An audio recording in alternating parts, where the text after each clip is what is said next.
Pesta pernikahan, ulang tahun, dan perayaan lainnya bagaimanapun bentuknya diadakan dengan tujuan untuk memberikan kegembiraan dan kebahagiaan bagi semua orang. Namun apa jadinya bila pesta perayaan ini harus berujung dengan kesedihan? Tanpa bermaksud mengungkit luka dan kesedihan, berikut kami hadirkan 7 kisah tragis di hari bahagia versi on the spot.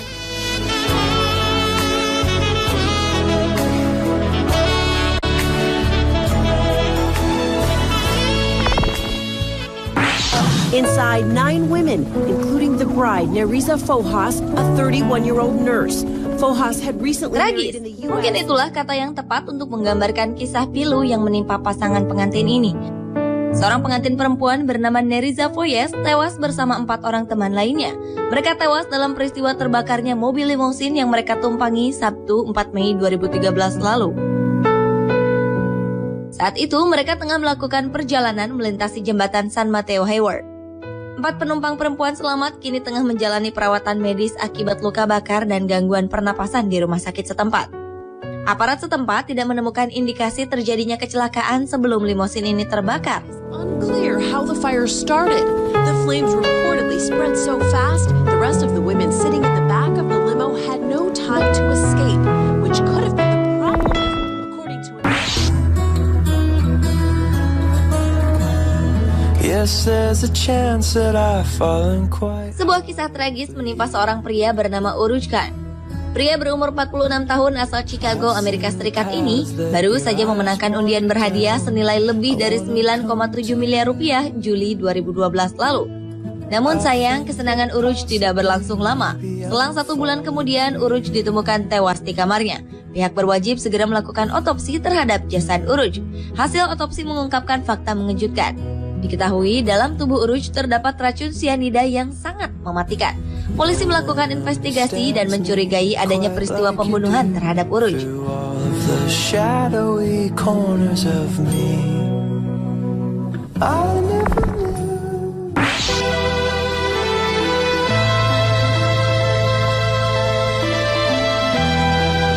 Minggu 12 Mei 2013 mungkin menjadi hari yang ditunggu-tunggu warga New Orleans, Amerika Serikat.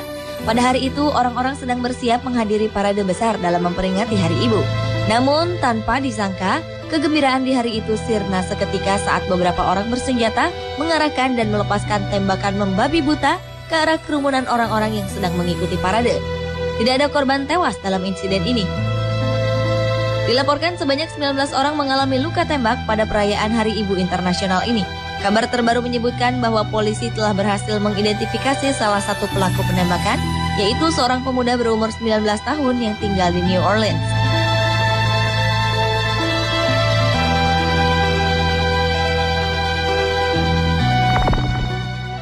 Please tell me why do birds sing when you're near me?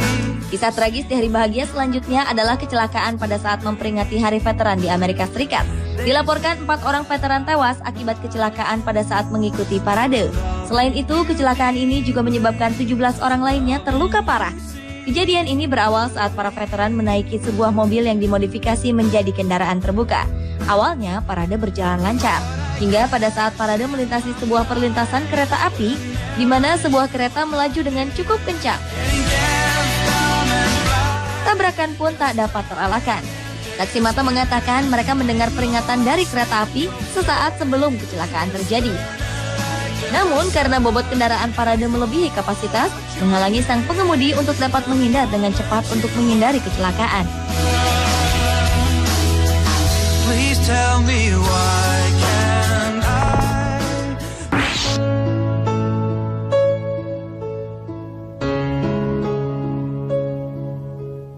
Sebuah bom meledak saat Marathon Boston 2013 berlangsung. Ledakan ini menewaskan 3 orang dan melukai ratusan orang lainnya. Ledakan ini terjadi pukul 14.50 waktu setempat, 3 jam setelah pemenang melintasi garis finish. Ambulans segera dikerahkan ke lokasi untuk menolong para korban. Para pelari yang tersisa kemudian diarahkan menjauh dari lokasi kejadian. Atmosfer perayaan pun berubah menjadi ketakutan. Polisi menetapkan 2 bersaudara Zohar dan Tamerlan Sarnaev sebagai pelaku pengeboman ini. Marathon Boston tahun ini diikuti oleh 23.000 pelari dan disaksikan ratusan ribu penonton. There's just too much that time cannot erase. When you cried, I'd wipe away all. Does the pain weigh out the pride? Sepasang kekasih yang hendak melangsungkan pernikahan terpaksa harus melangsungkan pernikahannya di kantor polisi. Peristiwa ini terjadi di Kabupaten Ponorogo, Jawa Timur. Saat itu, beberapa jam menjelang pernikahan, sang calon pengantin pria mengemudikan kendaraannya di jalanan. Sial baginya, kendaraan yang dikemudikannya melaju tak terkendali dan menabrak seorang pengendara motor lainnya hingga tewas. Sang calon pengantin pun harus mendekam dalam tahanan polisi di Mapolres Ponorogo pada Jumat 5 April 2013 lalu. Undangan terlanjur disebar. Pihak keluarga memutuskan untuk tetap melangsungkan pernikahan keduanya di Mapolres Ponorogo, meskipun saat itu sang calon pengantin pria tidak diperkenankan meninggalkan tahanan. Sesaat setelah melangsungkan pernikahan, kedua pengantin ini harus berpisah karena sang pengantin pria harus kembali masuk ke ruang tahanan. Suasana pernikahan dalam keharuan ini mungkin menjadi momen yang tidak akan pernah dilupakan oleh kedua pengantin. And you lost all sense of control. And you thought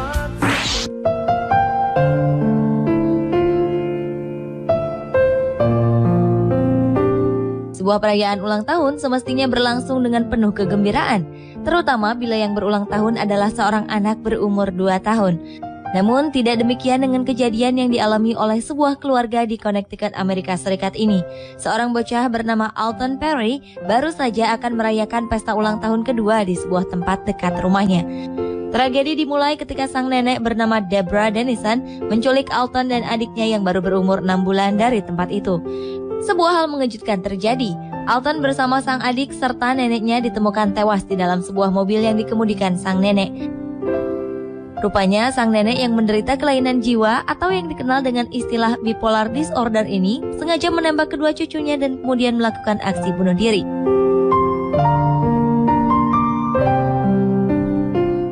Pemirsa, itulah 7 kisah tragis di hari bahagia versi On The Spot.